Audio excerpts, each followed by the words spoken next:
ओम शांति। आप सबको Pieces of Peace। और यहाँ पर आकर और इस चर्चा में धर्म गुरुओं के साथ हमें हमेशा लगता है कि आना चाहिए और अपने भाव व्यक्त करने चाहिए, क्योंकि जब हम ऐसा करते हैं तो जैसे एक पानी में पत्थर डाला जाता है तो कंकड़ भी बहुत सारी लहरें देता है। तो हम कुछ लोग भी यहाँ बैठते हैं और ऐसी चर्चाएं करते हैं तो इसका रिपल इफेक्ट समाज तक जाता है। और जैसे कि अभी चर्चाएं हो रही थी और आज के जैसे टॉपिक भी हमने लिया है, हमें सबको पता है कि समाज नीचे की ओर जा रहा है और क्योंकि कलयुग का भी समय है, हम सबको पता है कि क्यों जा रहा है। कोई मीडिया को ब्लेम करेगा, कोई एजुकेशन को ब्लेम करेगा, लेकिन मैं 2-3 बातों को बस ये कहना चाहूंगी कि हमारा फर्ज क्या है एज अ इंटरफेथ लीडर, और मूल कारण जो है अगर हम समाज के देखें तो वो क्या है। तो सबसे पहली बात है कि कोई भी अगर आप कोर्ट में भी जाएंगे तो मूल कारण अगेन वो है हमारे काम, क्रोध, लोभ, मोह और अहंकार। जो मूल चीज है, आप कोई कोर्ट केस निकालेंगे, क्या लड़ाई हुई, क्या बात हुई, क्रोध के वश हुआ, तो वो मूल जो एक्शन है उसके पीछे का जो रीजन है वो ये 5 बातें हैं। तो जैसे कहा जाता है कि अगर बहुत सारे हॉस्पिटल्स खोल देते हैं सुपर स्पेशलिटी, तो वो हेल्थ को नहीं दर्शाता, वो डिजीज को दर्शाता है। तो अगर हमें हेल्दी बनना होता है तो हम मूल चीज को देखते हैं कि हम एक अच्छा न्यूट्रिशन लें और कीटाणुओं का समाप्ति करें, तब व्यक्ति हेल्दी बनेगा, एक्सरसाइज करेगा। हॉस्पिटल खोलने से व्यक्ति हेल्दी नहीं बनता। इसी प्रकार मॉरली अगर हेल्दी बनना है सोसाइटी को, तो उसके मूल जो कीटाणु हैं वो ये 5 कीटाणु हैं, उनको हमको समाप्त करने का प्रण करना चाहिए। तो मूल रूप से ये हमारा मानना है कि हर व्यक्ति बहुत अच्छा है, सब अच्छे हैं, कोई भी बुरा है नहीं, क्योंकि हमारा नेचर ही अच्छाई का है, हमारा नेचर प्रेम का है, आत्मा का, हमारा नेचर शांति का है। कोई भी आज दुनिया में ऐसा व्यक्ति नहीं होगा जो चाहेगा कि वो क्रोध करे, अशांति फैलाए, किसी कारणवश करता है। कोई भी ऐसा व्यक्ति नहीं होगा जो चाहता है वो नफरत करे या उससे कोई नफरत करे। तो हम सबका एक्चुअली मूल नेचर शांति का है, प्रेम का है। तो उस मूल तक हमारा फर्ज है धर्म नेताओं का, हम मूल पर पहुंचाएं, क्योंकि अगर हम मूल से दूर हटते हैं तो आप धर्म में भी फंस जाएंगे।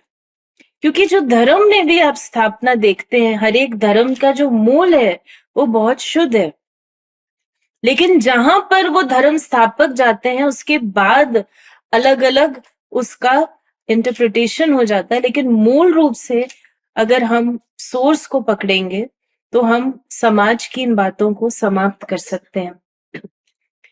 तो हम क्या कर सकते हैं, और मुझे ऐसा लगता है कि जब धर्म की बात आती है तो कुछ लोग इकट्ठे हो जाते हैं, लेकिन जो बड़ा मास है वो हट जाता है। जो यंग है या जो अपने को इंटेलेक्चुअल समझता है या इस तरीके से वो धर्म से हट जाता है। जो जो धार्मिक बातें, जो स्पिरिचुअल हैं, जो कॉमन फैक्टर्स हैं, अगर उनकी हम बात करते हैं तो लोग हमसे ज्यादा जुड़ेंगे और वो हमारी बात को सुनेंगे भी। दूसरा मैं एग्जाम्पल देना चाहूंगी कि हमें वो चीज देनी चाहिए जिसकी जरूरत है। फॉर एग्जाम्पल, मुझे प्यास लग रही है और आपने मुझे कुछ खाना दे दिया तो it is of no use for me. भले खाने में ज्यादा न्यूट्रिशन है लेकिन मेरी नीड है पानी की।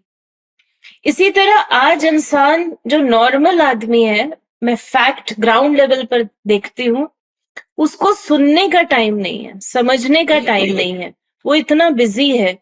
तो जो गहराई की बातें हैं वो उस तक नहीं पहुंच सकती हैं। उसको चाहिए सुकून, चाहिए वो कैसे अपने नॉर्मल जीवन में शांत रह सके, सुखी रह सके, वो कैसे परमात्मा से संबंध जोड़ सके। क्या हम कोई सरल रास्ता बता सकते हैं उसको, सिर्फ डराने की जगह?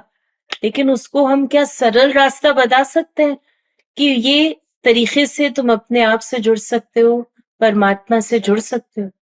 तो ये हमारा फर्ज है। और दूसरा है, हमें वॉक द टॉक करनी चाहिए, क्योंकि आज के समय में हर व्यक्ति के पास ज्ञान है। जिसके पास नहीं है उसके पास आज चैट जीपीटी, गूगल ऐसी चीजें निकल आई हैं कि आज किसी को मेंटोर की भी जरूरत नहीं है। जो यंग लोग हैं वो आज एआई से पूछ के अपना काम कर रहे हैं, वो धर्म गुरु के पास भी नहीं जा रहे क्योंकि वो उसका सार दे रहा है। तो क्या हम वॉक द टॉक कर सकते हैं?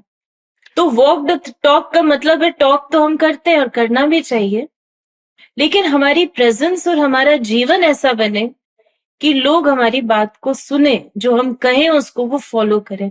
तो ये मुझे लगता है धर्म गुरु होने के नाते हमारा फर्ज है। और तीसरी बात, जैसे स्वामी जी भी कह रहे थे कि जब हम ओम शांति की बात करते हैं तो ये वास्तव में विश्व शांति की ही बात है, क्योंकि जहां आपने कोई भी लिमिट लगाई वो आपको शांति से दूर कर देगा, वो आपको अशांति में लेके आएगा। क्योंकि अशांति है हद की बात, हदों में अशांति रहती है और बेहद में ही शांति है। जहां हमारी दृष्टिकोण बेहद का होता है वहां आपका दिल खुलता है और शांति, सद्भावना नेचुरल होती है, दूसरों को अपनाना सहज हो जाता है। और वो व्यक्ति ने गुनाह क्यों किया, किस प्रकार से वो नीचे जा रहा है, उसको जज करने की जगह हमारी सहानुभूति बनती है कि ये क्यों कर रहा है। उसको समझने का हमारे अंदर एक पावर आती है, और फिर भी हम उसकी बुराई को ना देखकर, वो शुद्ध आत्मा है, वो शांत आत्मा है, वो भी मेरी तरह है, वो रूहानी दृष्टि से हम व्यक्तियों को देख सकते हैं। तो शॉर्ट में ही मैं कहूंगी, क्योंकि आप सब ज्ञानी हैं और ज्ञानियों को ज्ञान नहीं सुनाना चाहिए तो मैं शॉर्ट में यही कहना चाहूंगी कि हम अपनी दृष्टि को रूहानी बनाएं, बेहद की बनाएं, और जो हमारा एक परमात्मा है उससे कैसे हम जुड़ सकते हैं, उसको अपना कैसे बना सकते हैं, वो लोगों तक बहुत सरल भाषा में पहुंचाएं। तो जब व्यक्ति का डायरेक्ट कनेक्शन होता है, उसके जीवन में एक पिलर, उसको एक रास्ता मिलता है, तो वो फिर अपने आप बाह्य बातों से हट जाता है। ओम शांति।